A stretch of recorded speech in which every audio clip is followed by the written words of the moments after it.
새해 우리가 1월 정초를 지내고 또 구정으로 이제 설을 이번 주부터 이제 또 맞이하게 되어지는데 온 가족들이 또 모여서 또 화기애애하게 또 행복한 그런 시간들을 보낼 것입니다. 많은 명절 그리고 또 뭐 기쁨, 행복 이런 거하고는 좀 무색하게 지금의 현 시국을 보면 되게 좀 어지럽고 불안하고 아마 모든 가족들이 모이면 현 시국에 대해서 아마 또 다들 이야기들을 나눌 겁니다. 이야기를 나눌 때 보면 또 다 다르겠죠.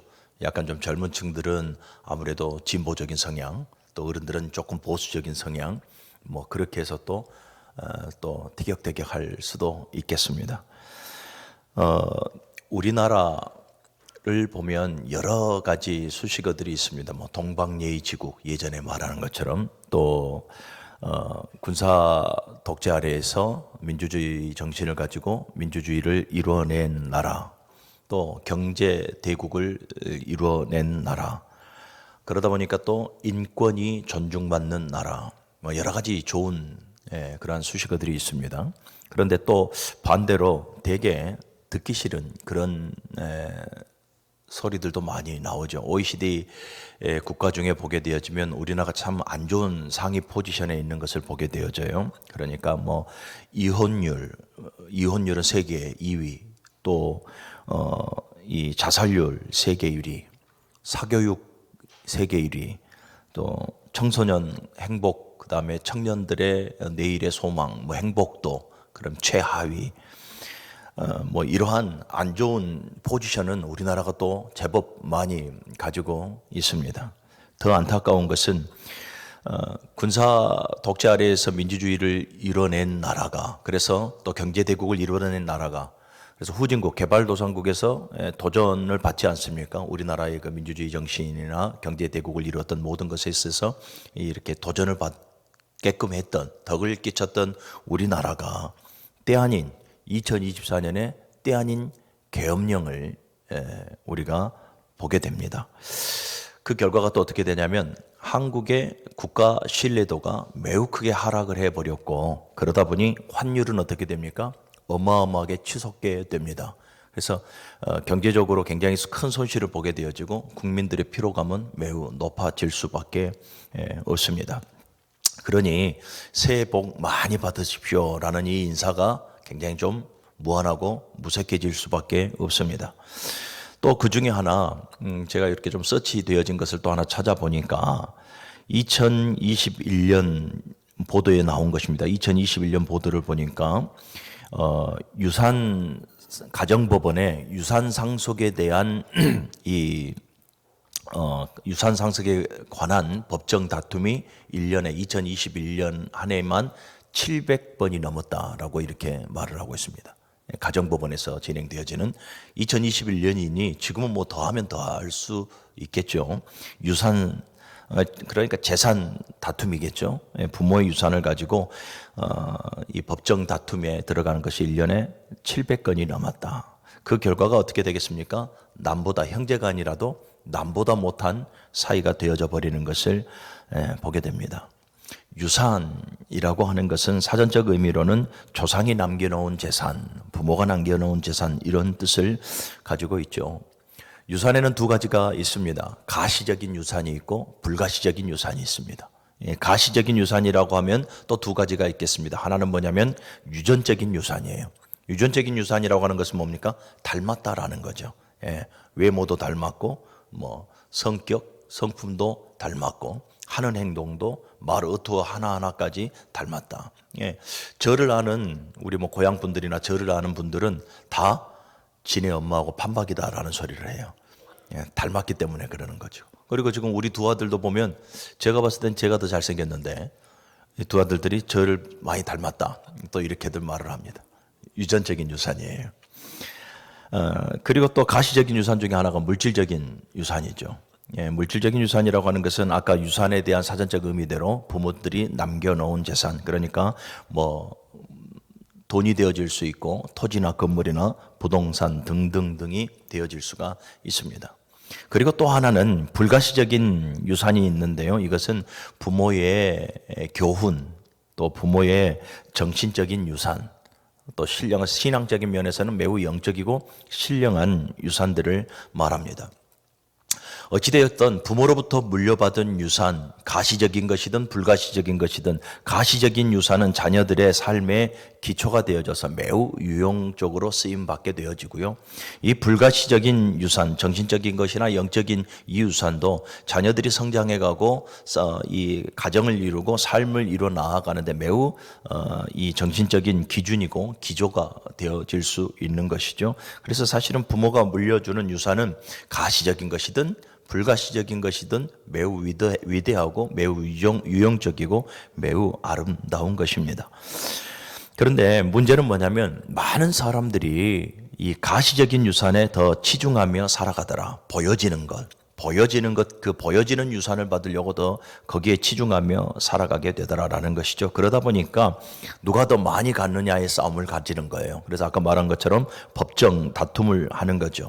그래서 이 갈등이 심해지면 형제 간의 싸움이 일어나게 되어지고 평생 나무로, 만약에 부모가 살아계시는데 유산을 줬는데 이 법정 싸움이 가게 되어지면 결국은 뭡니까? 부모도 모시지 않고 바라보지도 않는 그런 아픔들이 남게 되어져요. 예전에 작년에 TV를 보니까요, 올해 104세가 되어졌겠네요. 연세대학교 석자교수로 계시는 김영석 박사라는 분이 있어요. 올해 104세입니다. 작년에 103세로 제가 기억을 하고 있는데, 그분에게는 2남 4녀죠.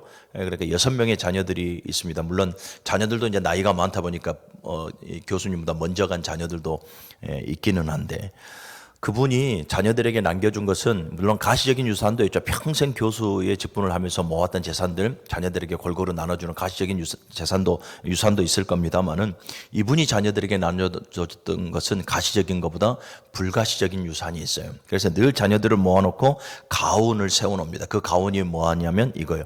어우러져 살아라. 어우러져 살아라. 이게 가훈이에요. 그러니까 정신적인 유산이죠. 모든 형제 자매들이 잘 어우러져 살아라. 사회 가운데에서도 모든 사람들과 함께 잘 어우러져 살아라. 그래서 이 104세를 사는 동안 자녀들의 어떤 갈등으로 말미암아서 마음 아파한 적이 없고, 사회 가운데에서도 어떤 관계 속에서 흐트러진 관계로 말미암아 마음 아파한 적이 없다. 이렇게 말하는 것을 TV를 통해서 보게 됩니다. 여러분, 가시적인 유산은 쉽게 없어질 수 있습니다. 그러나 불가시적인 유산은 평생 가슴과 삶에 새겨져 있기 때문에 그렇게 쉽게 없어지지 않습니다. 그럼에도 우리 많은 사람들이 이 가시적인 유산에 더욱더 목말라 하고 있더라라는 거죠. 오늘 우리는 본문을 통해서 다윗이 그의 아들 솔로몬에게 유산을 물려주는 것을 보게 되어져요. 그 유산이 이 솔로몬의 생애를 결정하게 되어집니다. 다윗이 솔로몬에게 물려진 유산이 어떤 것이 있을까? 물론 가시적인 유산과 불가시적인 유산 다 물려주죠. 가시적인 유산은 여러분 사실은 어마어마합니다. 왕위를 물려줬죠. 자격 없었던 솔로몬. 사실은 다윗을 이어서 왕이 되어질 만한 적통성을 가지고 있지는 못해요. 그럼에도 솔로몬이 택함을 받았고 왕이 되어졌지 않습니까? 이것 자체가 큰 은혜인데, 다윗에게 왕위를 물려받고요, 나라를 물려받았고, 또 다윗이 쌓아놨던 재물과 모든 권세를 또 권력을 물려받습니다. 오늘 본문을 보게 되어지면 다윗이 이제 그의 마지막 때가 다 되어져서 이스라엘 모든 백성들, 솔로몬을 비롯한 이스라엘의 모든 백성들을 불러 모아놓고 솔로몬에게 그의 왕위를 계승합니다. 굉장히 그러니까 이 합법적으로 계승하게 되어지는 내용이 오늘 본문의 내용인데요. 이처럼 가시적인 유산도 굉장히 많이 물려받습니다. 그런데 이러한 가시적인 유산 말고요, 오늘 제가 여러분들에게 말씀드리려고 하는 것은 다윗이 솔로몬에게 물려진 유산, 보여지는 가시적인 것이 아니라 보이지 않는 이 불가시적인 신앙적이고 정신적이고 영적인 그 유산들을 물려주는 것을 보게 되어져요. 그 물려진 유산이 무엇인가, 우리가 이를 보면서 이제 이 설 명절에 가족들이 다 모일 것 아닙니까? 그러면 오늘 본문의 말씀을 한번 잘 다시 한번 더 여러분들이 상기하고 혹여나 가정 예배를 한번 드리시면서 이 본문의 말씀을 다시 한번 더 여러분들이 자녀들에게 이렇게 잘 전해 줄 수 있는 그러한 은혜가 있기를 바랍니다. 다윗이 솔로몬에게 물려진 이 영적인 유산이 뭐냐면 첫 번째 보면 하나님의 계명이에요. 하나님의 말씀, 곧 하나님의 계명을 잘 준수할 수 있도록 이스라엘 백성들을 비롯하여서 그의 아들 솔로몬에게 잘 가르치고 있는 거죠. 오늘 7절과 8절의 말씀을 같이 한번 읽어보겠습니다. 시작. 그가 만일 나의 계명과 법도를 힘써 준행하기를 오늘과 같이 하면 내가 그의 나라를 영원히 견고하게 하리라 하셨느니라. 이제 너희는 온 이스라엘 곧 여호와의 회중이 보는 데서와 우리 하나님이 들으시는 데에서 너희 하나님 여호와의 모든 계명을 지키기로 하라. 그리하면 너희가 이 아름다운 땅을 누리고 너희 후손에게 끼쳐 영원한 기업이 되리라 하리라. 아멘. 이스라엘 백성들, 모든 이스라엘 백성들을 모아놓고 이스라엘 백성들에게 지금 하는 말이 뭡니까? 하나님의 계명을 준수하도록 하는 거예요. 사실은 다윗이 형통했고 다윗이 이처럼 이스라엘의 성군이 되어지고 늘 승리하고 형통했던 그 비결은 뭐냐면 하나님의 말씀을 늘 준수하였고 늘 하나님의 그 계명을 늘 순종하며 살아왔기 때문에 그러했다라는 거죠. 여러분, 하나님의 말씀을 지키면 복입니다. 하나님의 말씀에 순종하는 것이 복입니다. 히스기야 열왕기하 18장 6절 이하의 말씀을 보면 하나님께서 모세에게 명한 모든 명령을 지킴으로 그가 형통하였다. 히스기야 왕을 지금 말하고 있죠. 히스기야 왕의 승리와 형통의 비결을 보니 하나님께서 모세에게 명한 모든 명령을 다 준행하였기 때문이다 라고 말씀을 해요. 계시록 3장 10절의 말씀을 보면 이 빌라델비아 교회가 하나님께로부터 칭찬을 받지 않습니까? 네가 나의 인내의 말씀을 지켰은즉 내가 또한 너를 지켜 시험의 때를 면하게 하리라. 하나님의 말씀을 지켰다라는 거죠. 하나님의 말씀을 지킴으로 말미암아서 또한 시험의 때를 면하게 되어지는 그 복을 누리게 되어진다라는 거죠.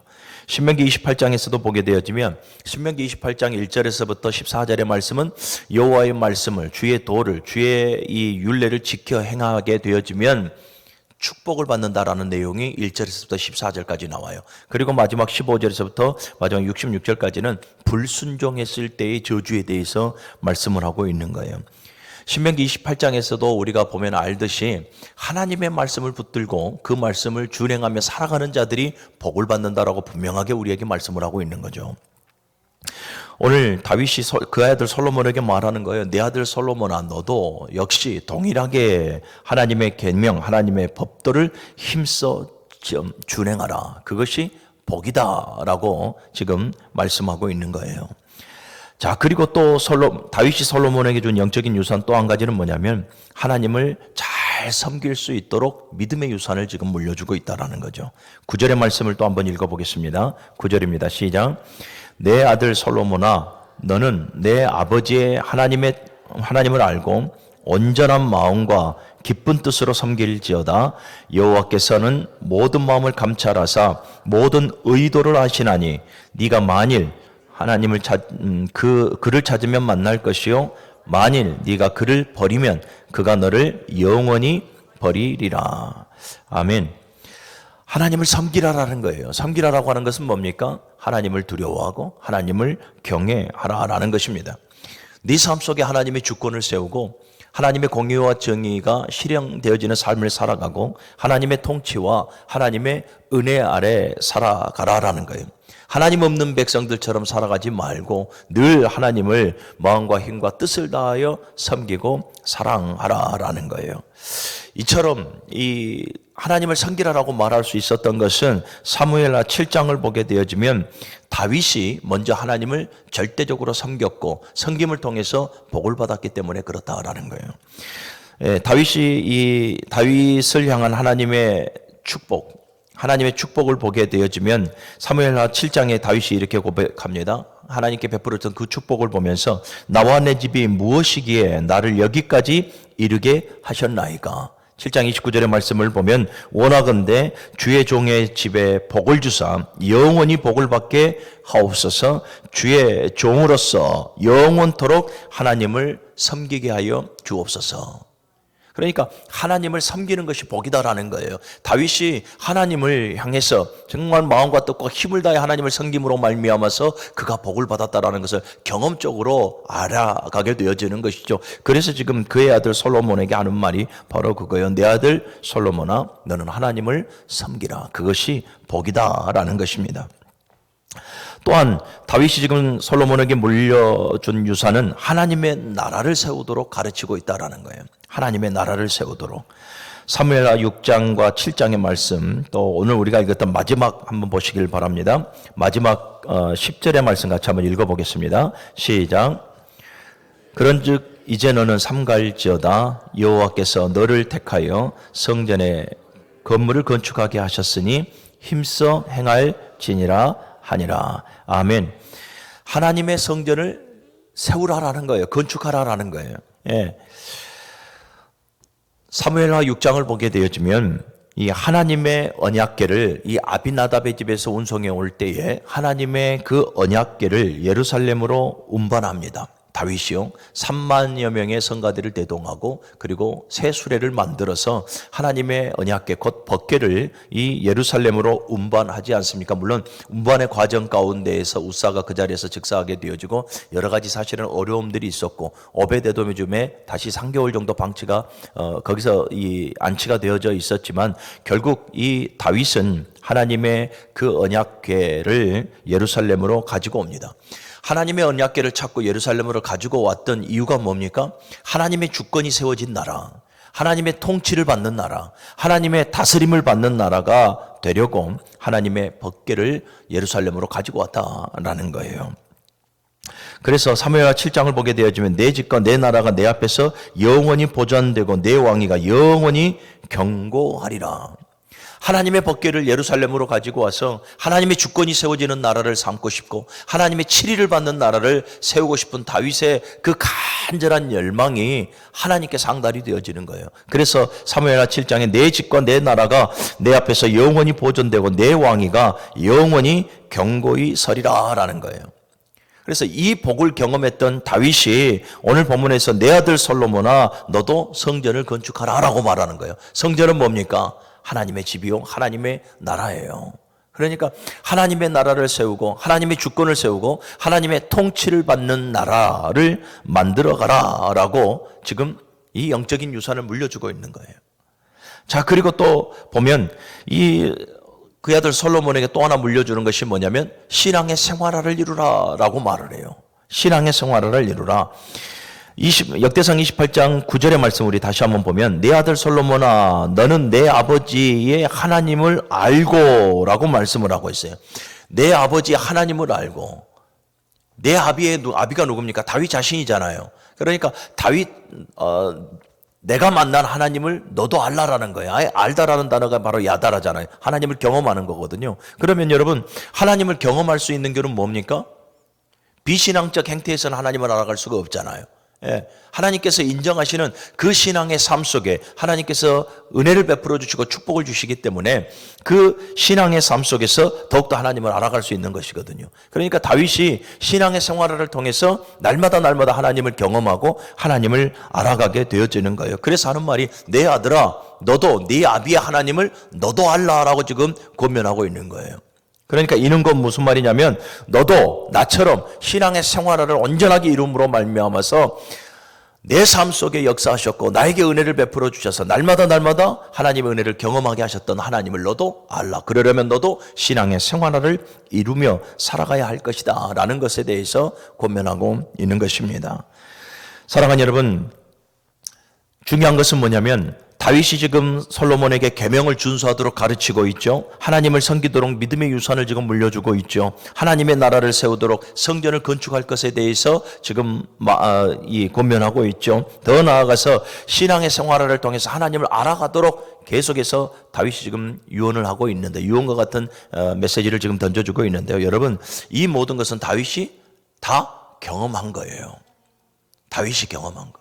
그러니까 다윗이 경험해보지도 않고 다윗이 바른 신앙의 생활을 이루며 살아가지도 않고 이렇게 영적인 유산을 물려주는 것이 아니라 철저하게 바른 신앙의 삶을 살아감으로 말미암아서 이와 같은 것을 경험했기 때문에 다윗이 가지고 있는 왕위, 나라, 재물, 명예, 권세 이러한 보여지는 가시적인 유산보다 이 보이지 않는 이 불가시적이지만 진리의 그 믿음의 유산들을 지금 솔로몬에게 물려주고 있더라라는 것입니다. 사랑하는 여러분, 구약에 나오는 모든 신앙의 사람들을 보십시오. 아브라함과 이삭과 야곱의 하나님. 여러분, 이게 무슨 말이겠습니까?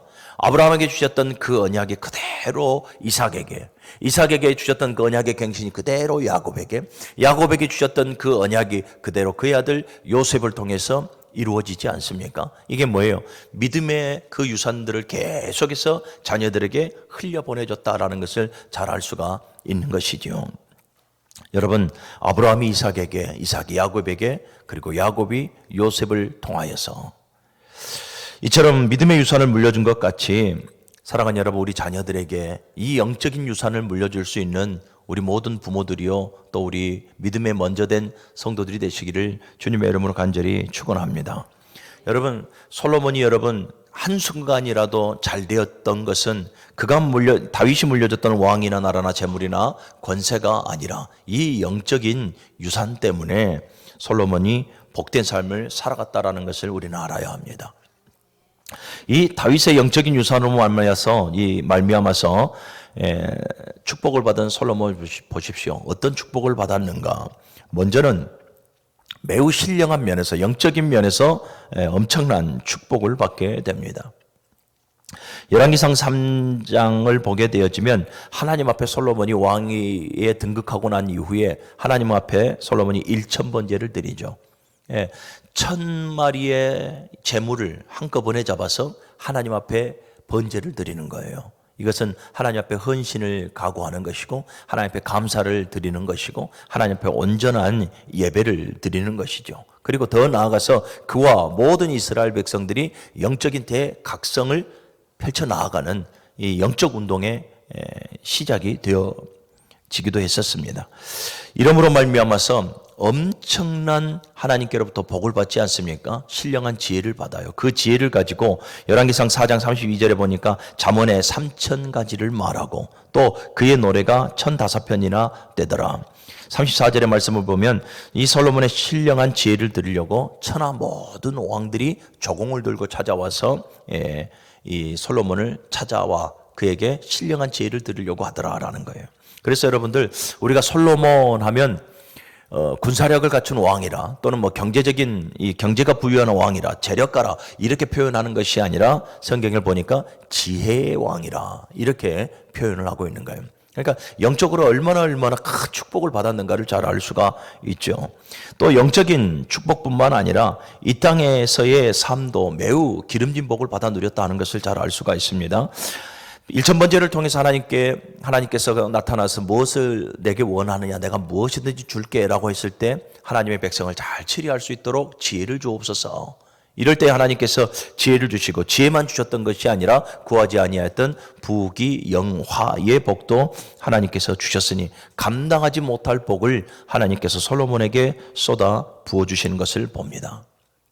그래서 열왕기상 4장을 보게 되어지면 이 열왕기상 4장을 써내려갈 때의 소재를 보면 소재가 이렇게 나와요. 솔로몬의 영화 이렇게 되어져 있어요. 얼마나 그의 영화가 화려하고 얼마나 부했던지 이 성경에 나오는 소재조차도 솔로몬의 영화라 이렇게 말을 하죠. 그리고 그 내용을 쭉 보면 솔로몬의 전과 그 이후에 이와 같은 왕이 나오질 않았다라고 말을 해요. 여러분, 이 역대하 9장 13절의 말씀을 보면 솔로몬이 거뒀던 한 달의 세금이요 666달란트예요. 금으로만. 오늘날 돈으로 환산을 해보면 수조 원에 이르러요. 그러니까 세금만 거치는 게 수조 원에 이를 정도로 여러분 재물의 복도 어마어마하게 받게 되어지더라라는 것이죠. 자, 이 모든 것이 여러분 다윗에게 물려받은 가시적인 유산 때문이 아니라 영적인 유산들 때문에 그래요. 왜 그렇습니까?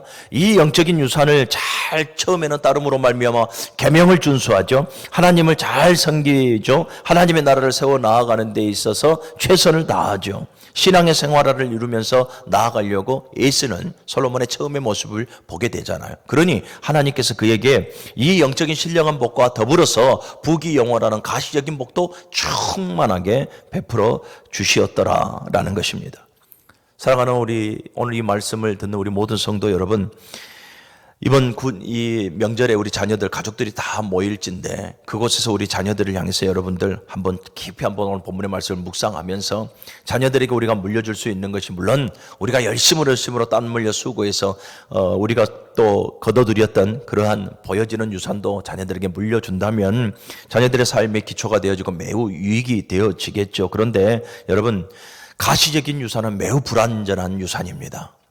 그렇죠? 예, 가시적인 것은. 그러니 여러분, 불완전한 그 가시적인 유산을 물려주는데 애쓰고 막 거기에 수고하지 마시고 신앙인으로서 자녀들에게 영적인 유산을 물려줄 수 있는 부모가 되어질 수 있기를 주님의 이름으로 간절히 축원합니다.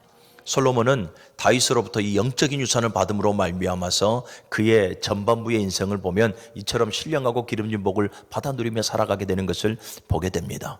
자, 그런데 이제 솔로몬을 보십시오. 영적인 유산을 받아서 잘 되었던 그가, 그러면 그의 자녀였던 르호보암과 그의 모든 자녀들에게 영적인 유산을 물려주는 것이 맞아요.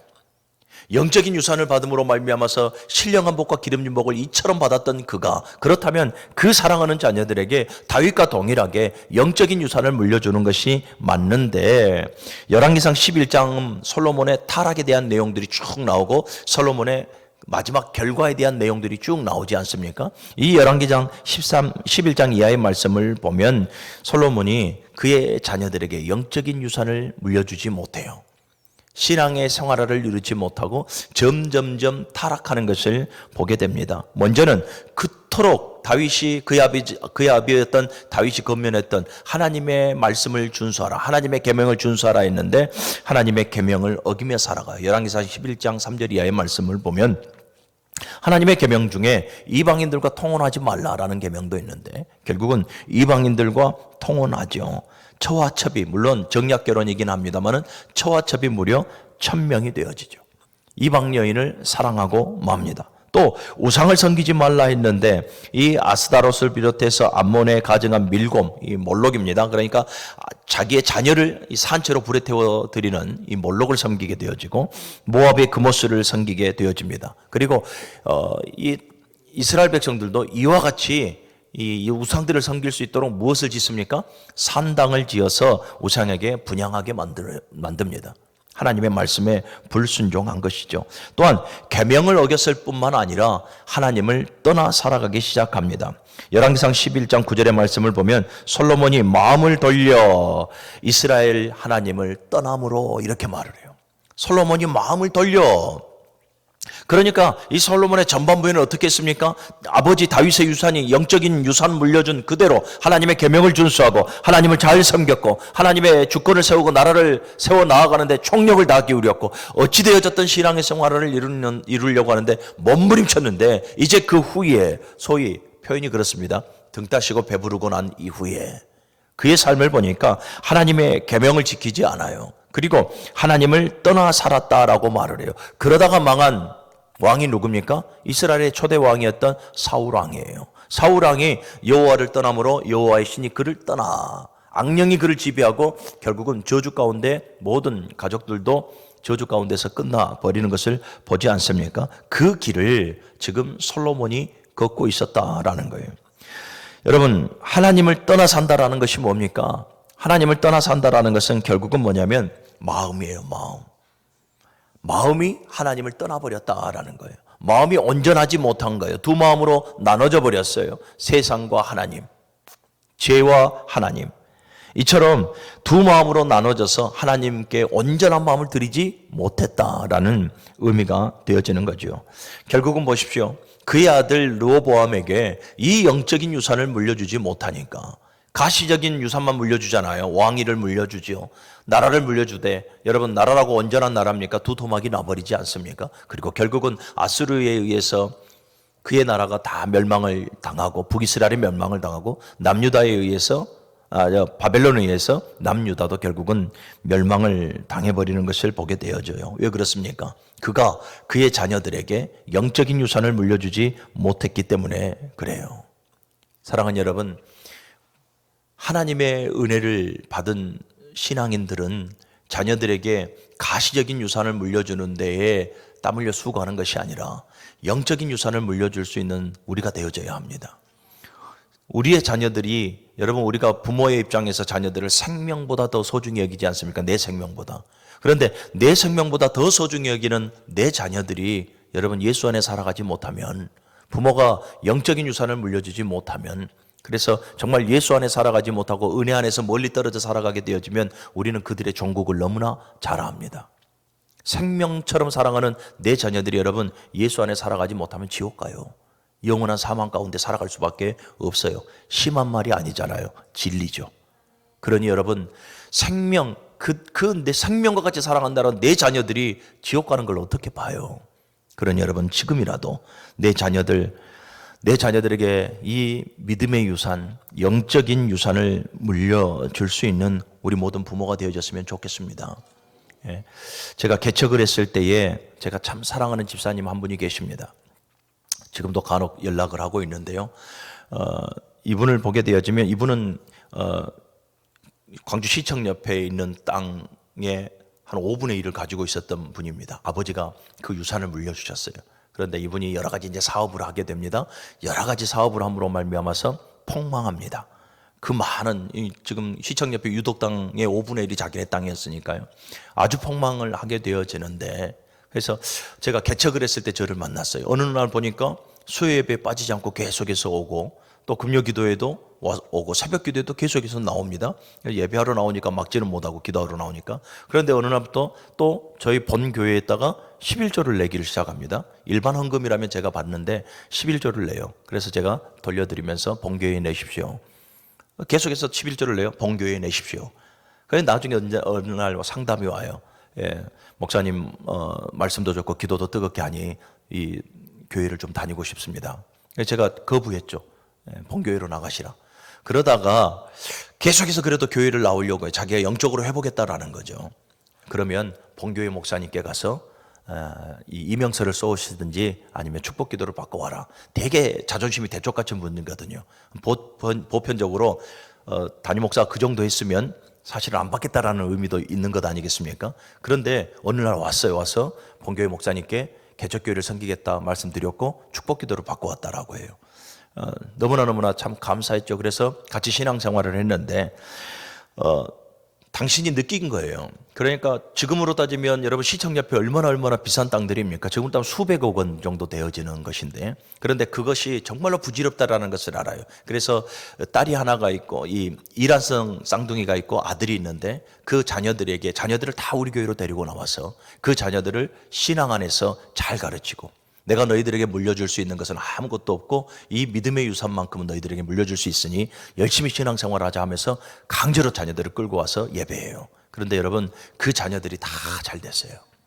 그 자녀들이 물려주는 것은 없었어도 다 하나님께서 그들의 걸음걸음을 인도하여 주셔서 다 잘 되는 것을 우리는 제가 신앙의 삶을 통해서 보게 되는 거죠. 그래서 사랑하는 여러분, 우리 자녀들이 정말로 영적으로 세워지고 그들이 정말로 신령한 복과 기름 부음을 충만히 받아 누리고 하나님과 사람 앞에 은총과 기중이 여김을 받을 수 있는 자녀들로 성장시키려면 우리는 믿음의 유산을 물려줘야 됩니다. 영적인 유산을 물려주는데 우리가 최선을 다해야 됩니다. 자, 그러면 영적인 유산을 물려주려면 어떻게 해야 되는가? 오늘 다윗처럼 내가 먼저 경험해야 됩니다. 내가 먼저 하나님의 말씀을 준행하고, 내가 먼저 하나님을 잘 섬겨야 되고, 내가 내 삶 속에 먼저 하나님의 주권과 하나님의 공의와 정의가 실현이 되어져야 되고, 부모인 내가 먼저 신앙의 생활을 이루어야 합니다. 그래서 하나님의 은혜를 내가 먼저 경험하는 부모가 되어져야 합니다. 그러니 여러분, 부모인 우리가 먼저 신앙의 생활을 먼저 이루고, 그리고 우리 사랑하는 자녀들에게 보여지는 것보다 신령한 복, 그 믿음의 유산들을 물려줘서 정말로 우리의 자녀들이 잘 되는 그러한 은혜가, 축복이 넘쳐나기를 주님의 이름으로 간절히 축원합니다.